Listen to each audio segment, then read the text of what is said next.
несмотря на эту трагедию колоссальную, которая произошла, погибли более 280 человек на малазийском лагере. Это люди разных национальностей. По сути, весь мир всколыхнула эта трагедия. И что же произошло, как поменялась жизнь людей наших после этой трагедии? Я хочу вам сказать, что несмотря на то, что люди поняли, что происходит, но поняли, опять же таки, не все, потому что очень серьезная, активная атака идет пропаганды Российской Федерации на предмет того, чтобы свою вину переложить на Украину. Тем не менее, есть люди, которые прекрасно понимают, что происходит. При этом я хочу сказать, что же поменялось. Я вам хочу сказать, для наших жителей ситуация на сегодня только усугубилась. Поскольку вот даже мы берем сегодняшний день, то, что происходит в Луганске, непосредственно. Так вот, в Луганске сегодня, по городам Луганска перемещаются минометы, перемещаются машины ГРАД террористов, российских террористов. Это россияне, это примкнувшие к ним наши террористы, луганские, с области люди, те, которые непосредственно примкнули к российским террористам. Я, можно сказать, даже уже в последнее время отхожу от слова террористы, это фашисты. Понимаете, террор – это когда пустовой какой-то локальный момент, и когда террористы захватывают какую-то локальную точку.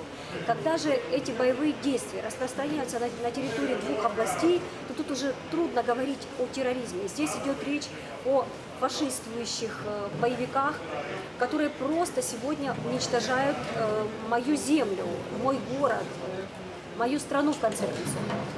Так вот, что сегодня происходит в Луганске непосредственно. Машины, установки ГРАД, минометы перемещаются по всему городу.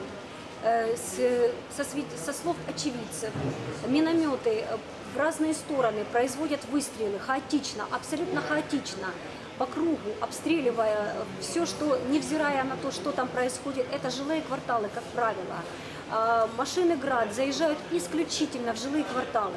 Оттуда начинают залповые огни по городу раз, в направлении боевых позиций украинских силовиков два. Что же делают в ответ силовики украинские?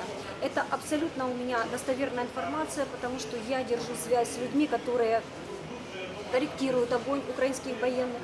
Так вот, по информации этих людей, этих наших активистов, я вам могу сказать, что ни единого раза не произведен был выстрел в ответ на террор, вот это фашистский террор в отношении мирных граждан, фашистов, пророссийских фашистов и российских фашистов. Ни единого разу в зону выстрела миномета, в зону выстрела градов, которые наносили удары как по позициям украинских военнослужащих, так и по мирным кварталам, ни единого раза не нанесен был ответный удар. Это происходит уже не первый день, но сегодня особо активная фаза этой битвы, и поэтому вот ни единого раза ответный удар не был нанесен. Я хочу это подчеркнуть, и чтобы вы все услышали. Это непосредственно от наших активистов информация, от тех, кто там находится в этой зоне непосредственно. И еще я хотела бы сказать, что у нас сегодня есть позитивные подвижки, что по моей информации на вечер уже украинские военные вошли, что касается Луганска, в черту города, квартал Юбилейный уже сегодня находится под контролем украинских военных. Я не могу сказать, это полный контроль, возможно, еще снайперы простреливают эту территорию, но тем не менее это так. И те военные, которые долгое время находились на охране объектов определенных стратегических, они на сегодня уже переходят в наступательную операцию, то есть действительно фаза военных действий меняется. Это война. Это война России и против Украины на моей земле, в моем городе. И сегодня страдают мои друзья, мои близкие. Сегодня мои родственники пытаются выбраться из этого ада. Пока им это не удается. Насколько мне известно, сейчас есть приказ по ЛНР, по террористической организации ЛНР, я бы сказала, по фашистской организации ЛНР. Приказ уничтожать все транспортные средства, движущиеся по территории города. То есть они понимают о том, что корректировка огня ведется, я уже говорю, что это действительно так. Для них это, в общем-то, смертельная опасность, и поэтому они принимают такое решение уничтожать все средства транспортные. Поэтому, естественно, эта информация, она не будет доведена до мирных жителей. И если кто-то захочет выехать с города, перемещаясь на транспортном средстве по территории города, то он будет просто расстрелян боевиками. Вот на сегодня такой ужас происходит, что можно будет перемещаться только лишь машинам скорой помощи, опять же, себя любимых спасая, и, может быть, каким-то маршрутным транспортным средством, которых они там возьмут, так сказать, на учет, на свой там личный учет.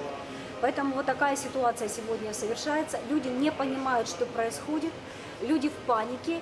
И я вам могу дать ответ, это мое убеждение, мои наблюдения, которые уже не первый день происходят. Зачем делают это террористы? Зачем они обстреливают просто мирных жителей, мирные кварталы, и уничтожают инфраструктуру и дома? Ну, во-первых, это не наши люди, понимаете? Когда люди строят какую-то свою республику или хотят федерализации, то они не уничтожают инфраструктуры, они не убивают этих людей, которым они хотят блага, как они врут нам постоянно. На самом деле это вранье и чушь.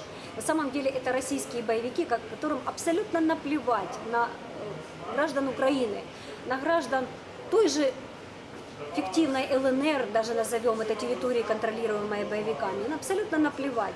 И сегодня сеется вот эта паника, тут же они запускают систему слухов, систему вранья о том, что это делают украинские военные.